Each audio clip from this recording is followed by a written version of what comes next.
One of the most interesting GMT watches that I reviewed last year was the Jack Mason Stratotimer. They sent me in one of the espresso ones, and this was a really cool watch. I loved everything to do with the bracelet. They were using that new Miyota 9075. In fact, I think they were one of the first in the US to use that movement. They've taken that original design and made a version 2 of this watch, but they've kept everything that made that watch look so distinctive and wear so well, and they've evolved it, tweaked the design a little bit, and I think have done quite a good upgrade to this watch. So let's talk about the new models from Jack Mason. I don't think they're calling them version 2. They've added them to the existing line, but in the timeline, these are the newest versions of the Stratotimer, and you're going to get to see all 3 today. If you are familiar with the first Stratotimer, this has really been dialed up another notch. Some of the notable enhancements to this watch: it now includes a ceramic bezel versus the previous sapphire bezel. Now, the advantage of the sapphire bezel is they could obviously get that two-tone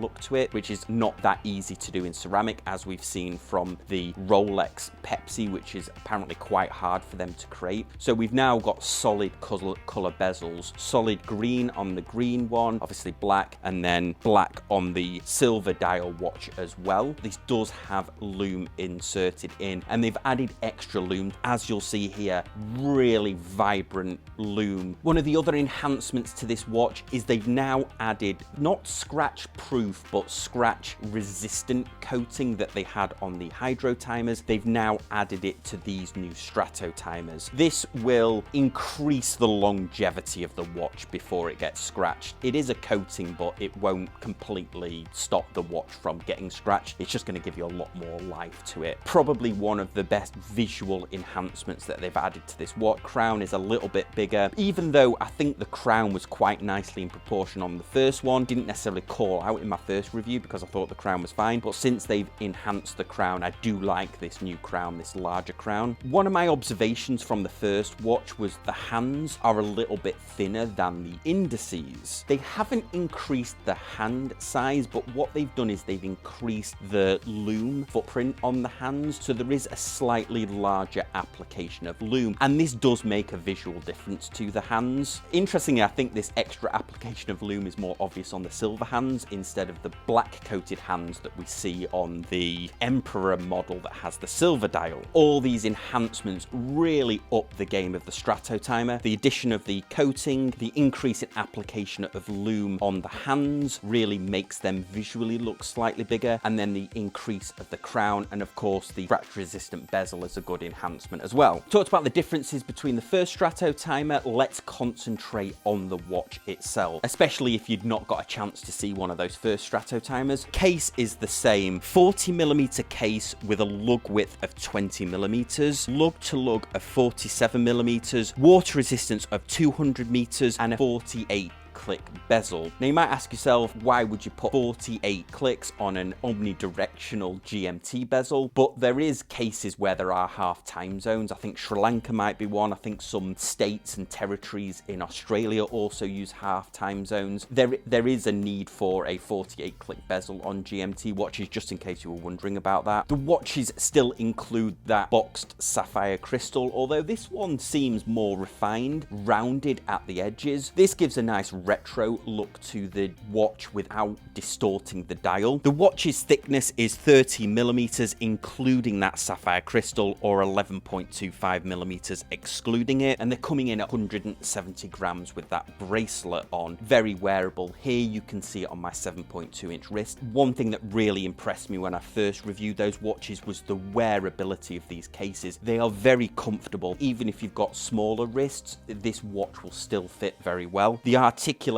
of the bracelet, their take on a Jubilee, that it does have a more female end link articulation. You can also add a number of other straps onto this. Jack Mason sell a few. The bracelet on here is quick release and very easy to remove. I particularly like this watch on a Tropic strap that they sell. Here you can see the green on an alligator strap bought off eBay, but I think the brown and the green really play nicely together. The green one, or the Magnolia as they're calling it, has a slight slight radial sunburst pattern to it. The black one also has a slight sunburst to it, but you can't really notice it. It does look flat black in most lighting conditions. The silver one has a very satin, almost sandblasted texture to it, a fine texture grain pattern to it. It isn't really a sunburst. But of course, this silver dial, which does look white on their website, indices the hands and the GMT hand, with exception of the tip of the GMT hand, which is orange. All the hands are black, which contrasts very nicely against the silver of the dial. I think if they'd used their standard silver hands on this, that would have been lost in the dial. Does give a totally different look to the watch in comparison to the other. The black dial features a completely